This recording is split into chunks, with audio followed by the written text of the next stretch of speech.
Today, we want to continue telling the story of convergence of series. We want to know if a series converges or diverges. Moreover, we want to know just by looking at it. Note that I didn't say we want to know what the sum of the series is. That's a secondary question. We just want to know if the sum is finite. So the first place we started was just the sequence of partial sums. This is just us trying to find the sum of the series, just adding up the terms. We keep adding more and more terms until we get an idea that the sequence of partial sums converges, and that sum, that limit of the sequence of partial sums, we will think of as the sum of the series. So the first step is just brute force. Let's just add up the terms. I know there's an infinite number of terms, but let's just add them up and see where this is headed. That led us to conclude the test for divergence. That led us to notice that if the terms don't go to zero, then the series diverges. So this gives us the first thing that we can check before we start trying to add up all the terms, the test for divergence. If the limit of the terms of the series is not zero, then the series diverges. This is a direct result of the sequence of partial sums. The important thing that we want to note here is that just because the terms do go to zero does not mean the series automatically converges. Otherwise, we would be done at this point. So since we are not done, we can conclude that the converse of this is not true. Is that the converse? Doesn't matter. So the thing that we noticed here is that it's not that the terms go to zero, it's how the terms go to zero. So it's possible, this is the most important note, which is why I keep making it.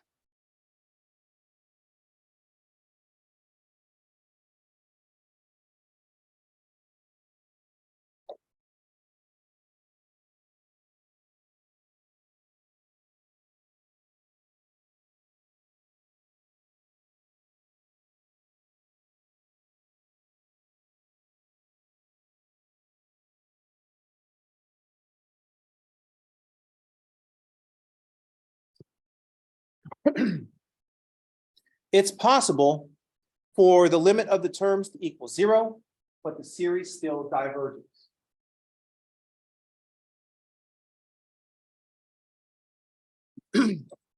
What we want to notice here is that it's not that the terms go to zero, it's how the terms go to zero.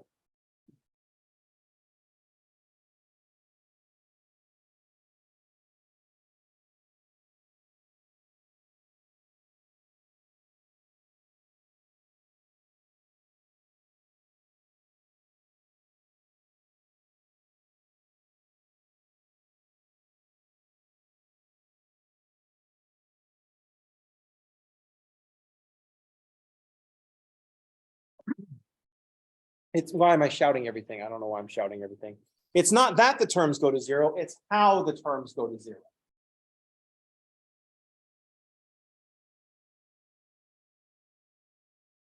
Our primary example of this is the harmonic series, because the harmonic series diverges.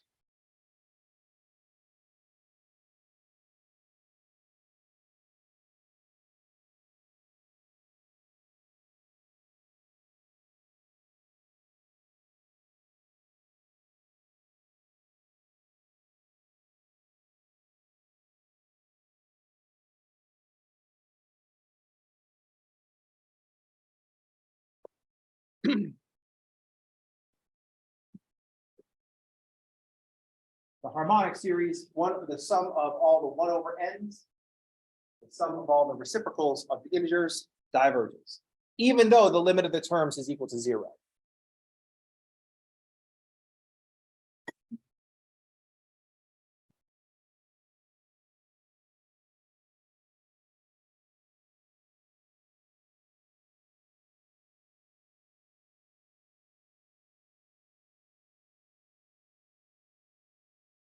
Even though the limit of the terms is zero, the harmonic series diverges. So we need a way to investigate, not that the terms go to zero, that's just limits. We need to investigate how the terms are going to zero.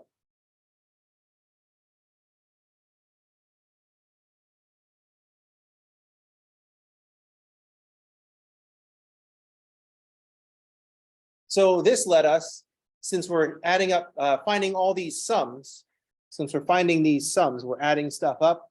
This led us to think maybe integration could be useful. And it was. So that led us to find, to think about the integral test.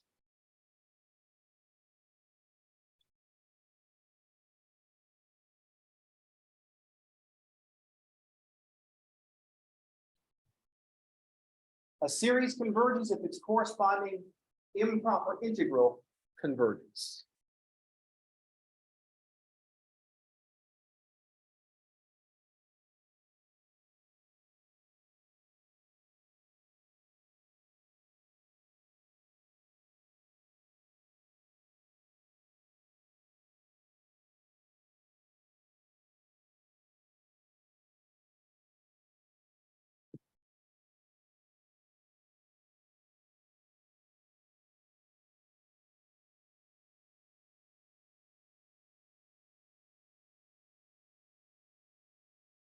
So we take the general term of our series, turn it into a function, and integrate that function from 1 to infinity.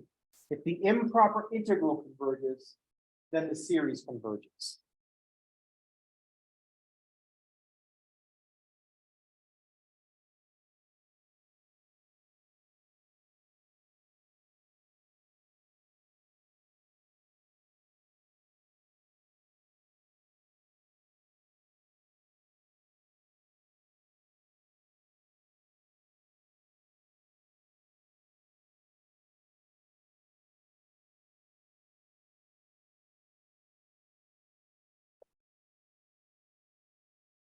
It makes sense to use integration because we are finding a sum, and integration is just finding a sum. It's just adding an infinite number of things up. But instead of the size of each thing becoming infinitely thin, the delta x is always 1. There's just an infinite number of them.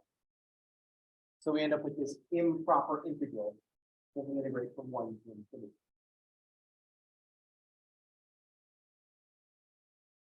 So it makes sense that we would start trying to apply integration to our question about convergence of series.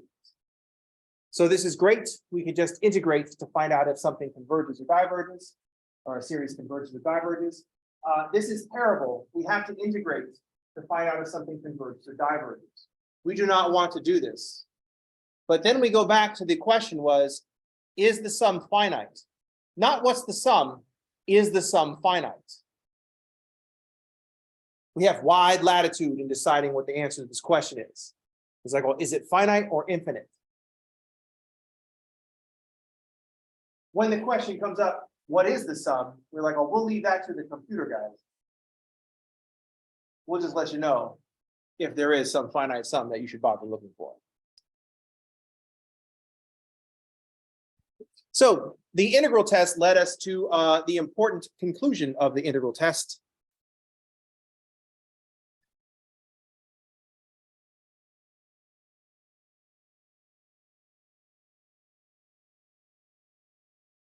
The P series. The series of 1 over n to the p converges if p is strictly greater than 1 and diverges if p is less than or equal to 1.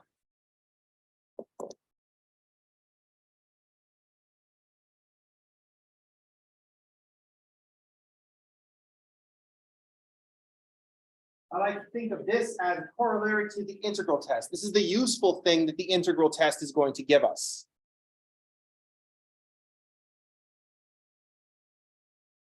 It will become mechanically useful once we start talking about the comparison tests. it's useful in understanding because it looks at the integral test and it tells us what's going on. We can see the mechanics of what's going on here. When we add 1 to the exponents, is the n still in the denominator? If p is greater than 1, then when we add 1 to the exponent, the n is still in the denominator. So I like to think about this as demonstrating that the harmonic series is the boundary between the stuff that converges and the stuff that diverges. So here, when we add 1 to the exponents, n is still in the denominator.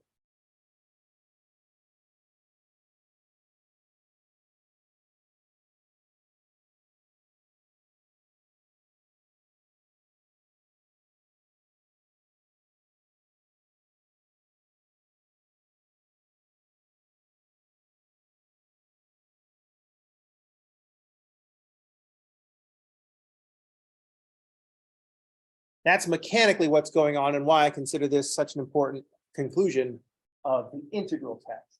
When we add 1 to the exponent, the n is still in the denominator. So when n goes to infinity, the 1 over n part goes to 0. That's what makes the improper integral converge.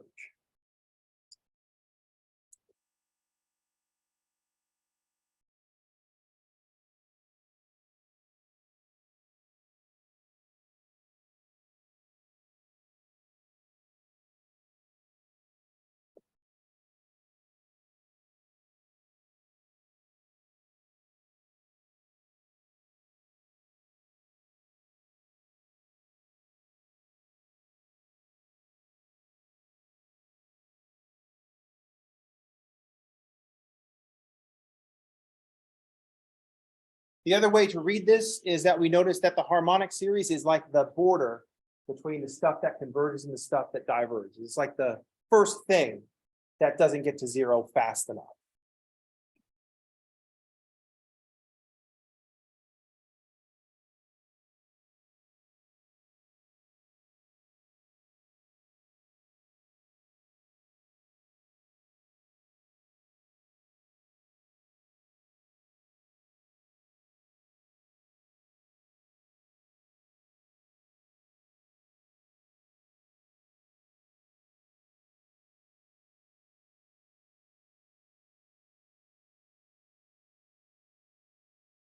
So we can think of the harmonic series as being the first thing that doesn't get to 0 fast enough. If your series gets to 0 just a little bit faster than the harmonic series, then it converges.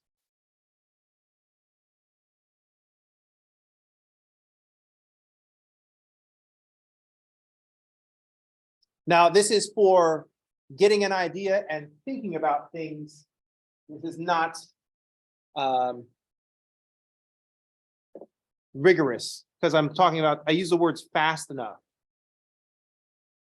So I'll put that in quotes to emphasize that fast enough doesn't really mean anything beyond our intuition about the harmonic series stuff. So I'll put it in quotes so you can stop, don't at me with all your pedantic BS. We're trying to build intuition. That's not one of the rigorous parts. If you go walking into court in front of Judge Judy and trying to explain that something converges, and you're like talking about things doing, it goes to 0 fast enough, she's gonna throw you out of court. It doesn't matter if you're right or not.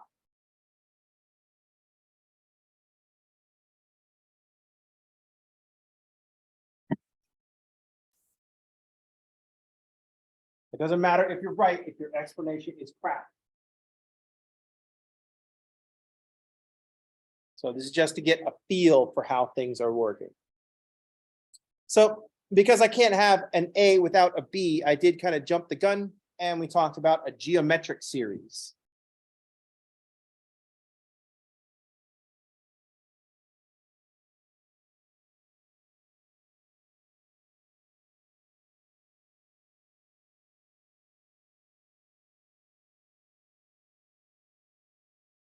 So notice that in a P series, n is the base.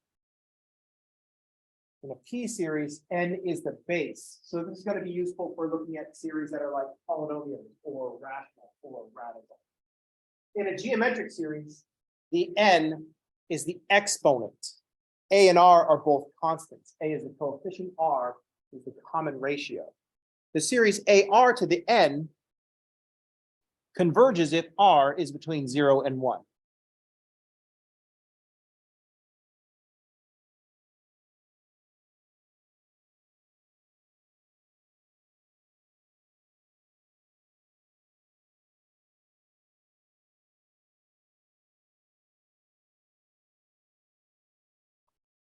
So notice that P series, n is the base, geometric series, n is the exponent.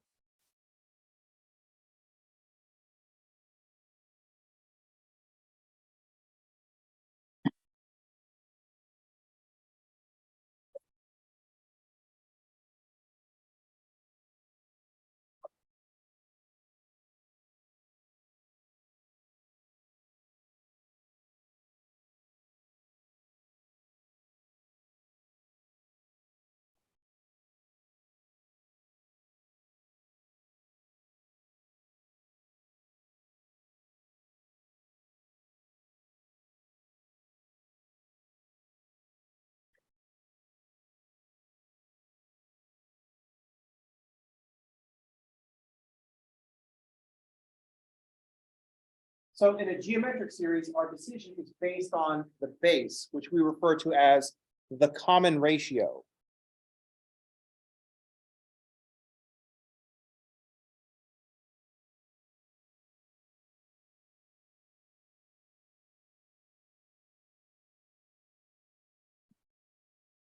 And we'll call A the coefficient.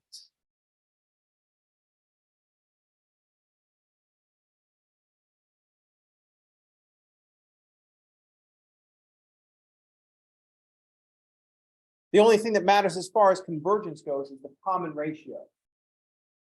If we take a finite amount and multiply every term by some coefficient, we just multiply by the sum. We have the distributive property for that. If we have an infinite sum and we multiply by a number, we still have an infinite sum. Doesn't matter how small the number we multiply by.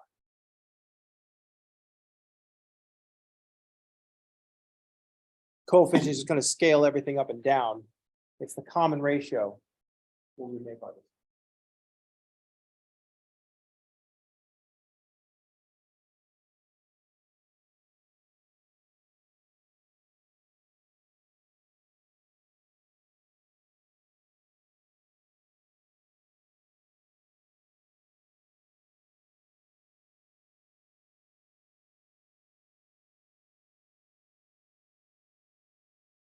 Extra DVD bonus material about geometric series that we haven't gotten into. A geometric series is a series for which we do know the sum. If we have a convergent geometric series, we can calculate the sum.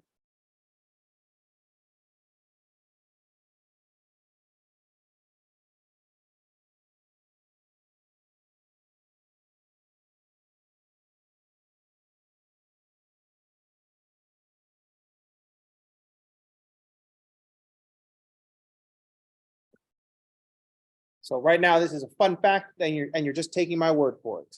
If the common ratio of a geometric series is less than 1, that is that the geometric series converges, then the series then goes from 0 to infinity of A times R to the n is A over 1 minus R.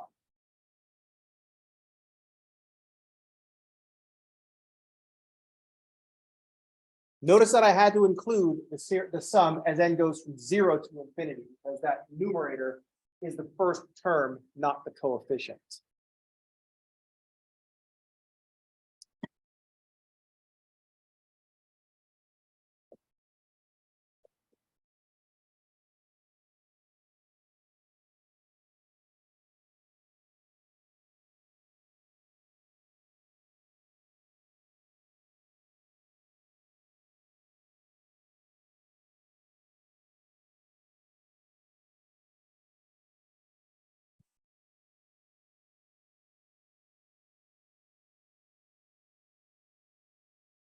The point is that the numerator in the formula is the first term, not the coefficient.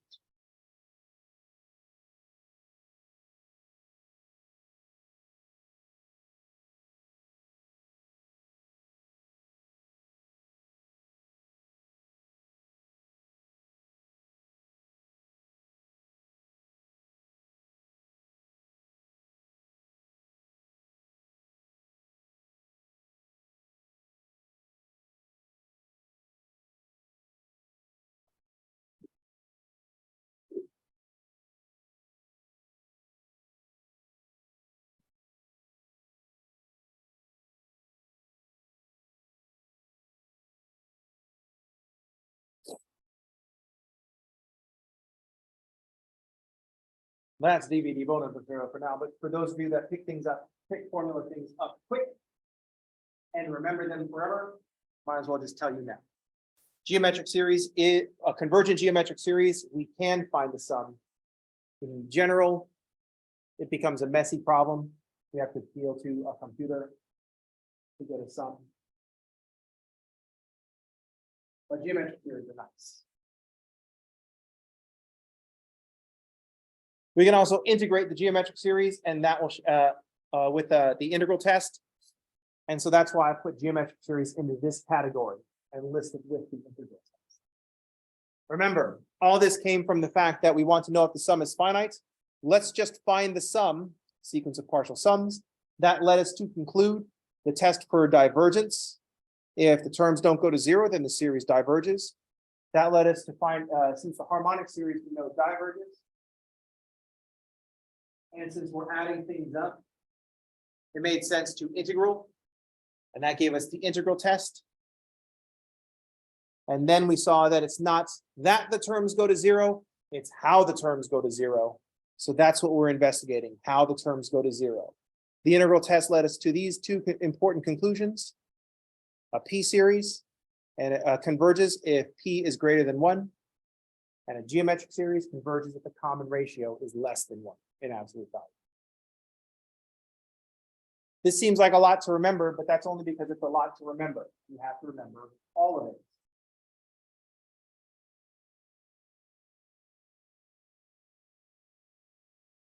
All of that was just like last season on Calc 2.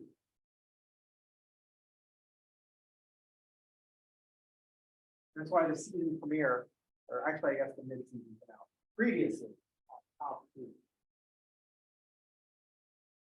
And then this is where we left off. We're like, wow, a cliffhanger for Calc, second half of Calc 2. I wish I could do this Walking Dead style where it's like nothing for the first half of the season. All kinds of crazy stuff happens in the mid-season finale. Then nothing happens until the finale when all kinds of crazy stuff happens. I keep wondering if Walking Dead is kind of like, well, there's like what, 15 seasons? 15.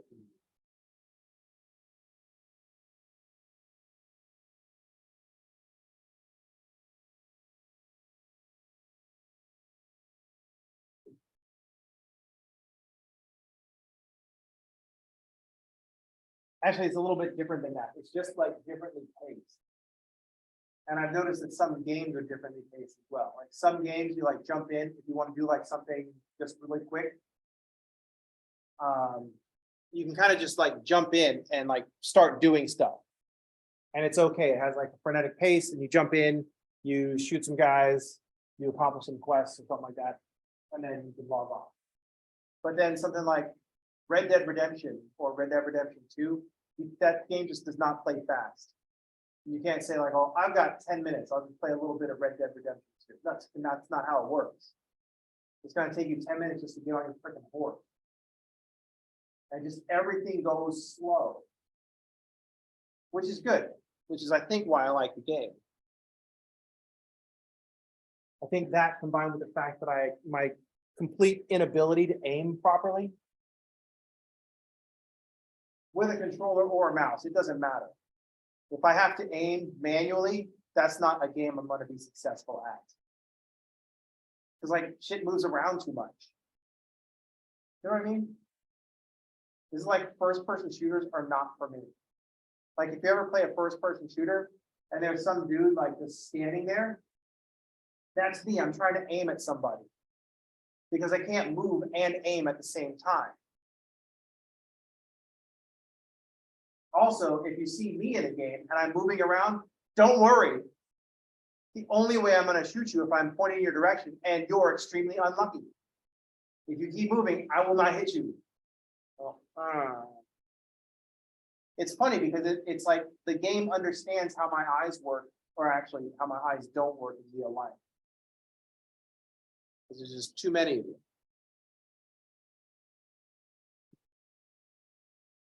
It's like the game understands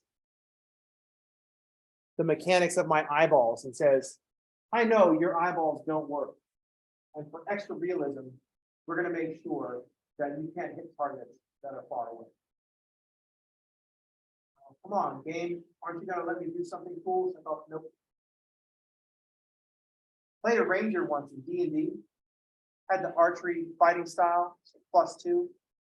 I didn't try to do sharpshooter every single time, but I tried to be like an arrow dude. Couldn't hit anything. It's like the game knows. It's like, I'm not Leech in real life. You cannot hit things far away. I'm like, well, let me have this one fantasy thing, please. And they're like, oh, nope. Because all the other stuff that's BS in games, I can do that. Hit things hard with a sword. My barbarian crushes things. So I have advantage. Great weapon now. So it's like ridiculous, right? My wizard bends reality to his will.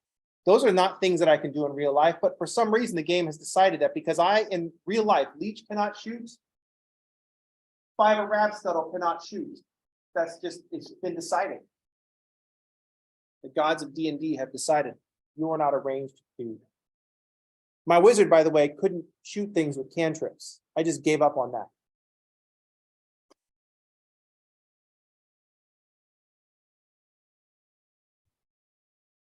Also, my wizard failed so many perception checks, I just stopped making them. The DM would be like, all right, everybody roll perception. I said, nope, I voluntarily fail. I am reading a book. If nobody in the party notices, then I ain't noticed. You know what I mean?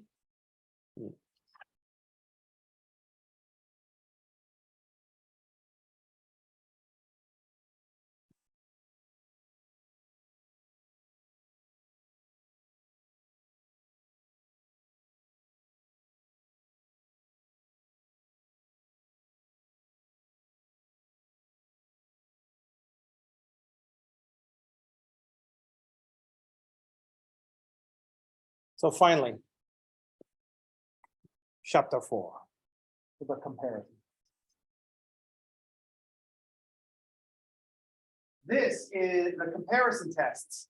This is where we're really going to get into just look at it and decide if it converges or diverges. The reason that we have these comparison tests is that we don't want to integrate things. I know we're all super good at integrating things.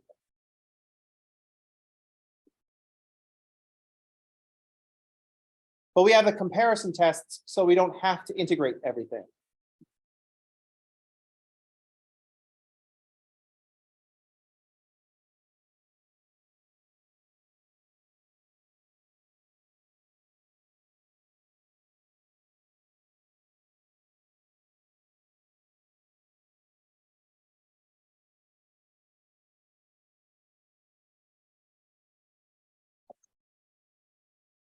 So for the long time, I just stopped at integral tests because I'm like, oh, wow, since we all love integration so much, we'll just integrate everything in terms of the divergence. And at one point, like 10, 15 years ago, my students like, oh, Leech, we actually don't like integrating as much as you do.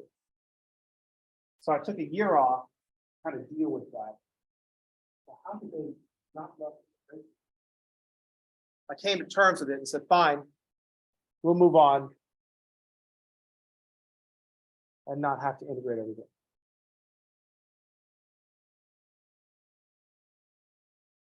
So we don't actually want to integrate everything. We just want to be able to look at stuff and decide if it converges or diverges. We want to be quick about it. So the comparison tests are where we have two series, and one of which we know converges or diverges. So we take our given series and compare it to a known convergent or a known divergent series. So what we're doing is we're going to compare the given series to one that we know.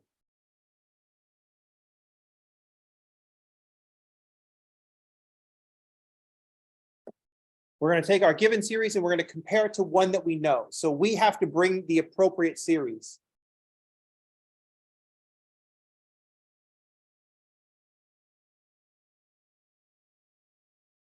And we have two versions of the comparison tests, of the comparison test.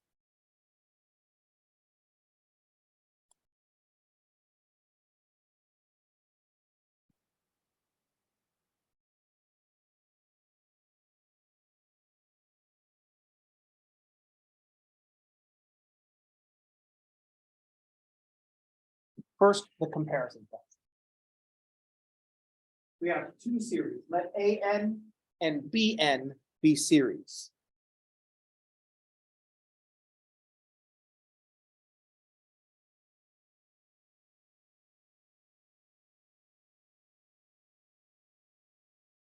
One of these is the given series.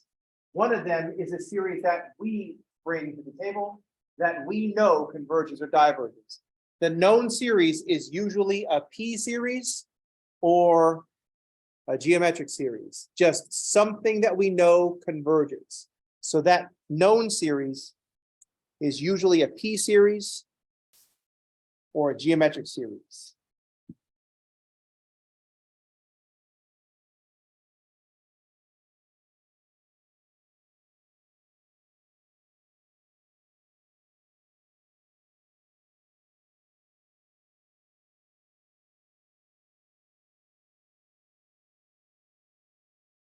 We want to use those in our comparisons, P series and geometric series, because it's so easy to determine if the series a P series or a geometric series converges or diverges. So here's the comparison test. Let AN and BN be series. One of these is the given series. The other one is a known series, like a P series or a geometric series.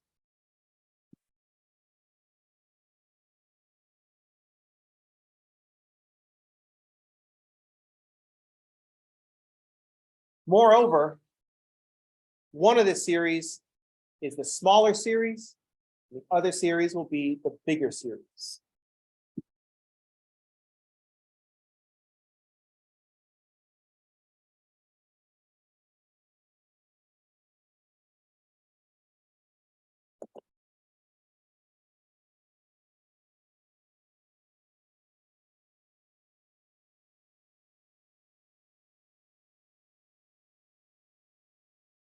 So we're going to make a comparison between two series. We have to be able to identify one series as having smaller terms than the other series. I wrote for all n. This is for all n after a certain point.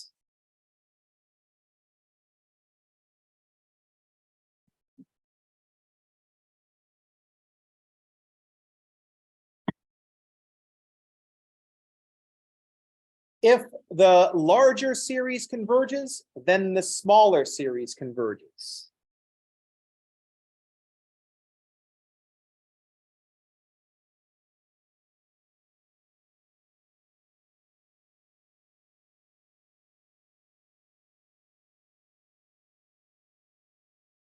If the larger series converges, then the smaller series converges.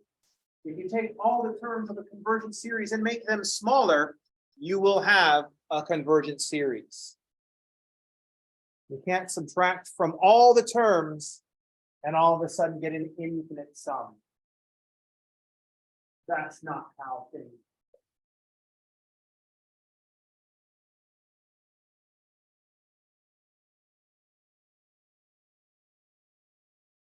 work. If the smaller series diverges, then the larger series diverges as well.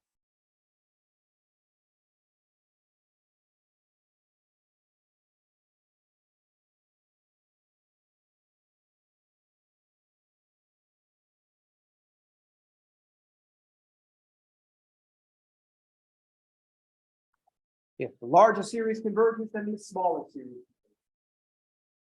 If the smaller series diverges, then the larger series diverges. If we take every term of a divergent series and make it bigger, we are going to have a divergent series.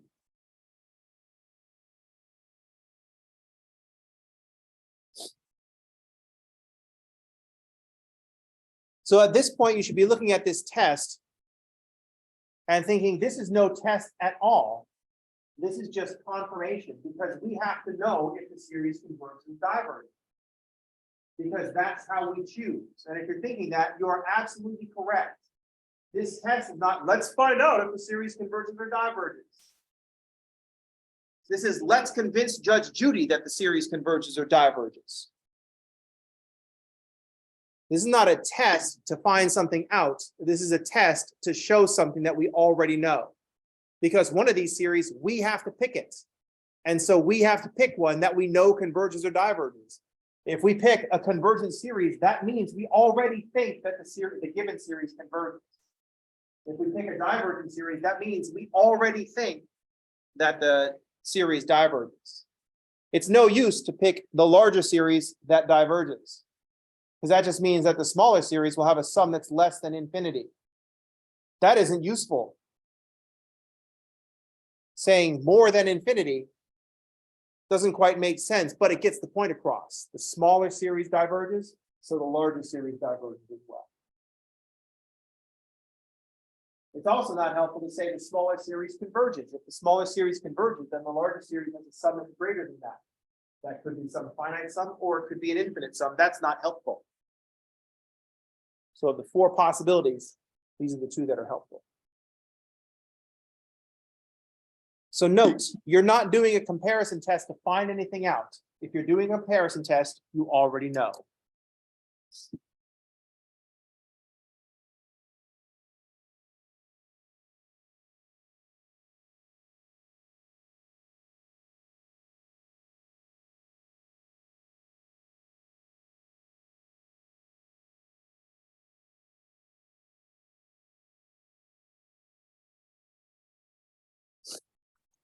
If you're doing a comparison test, then you already know.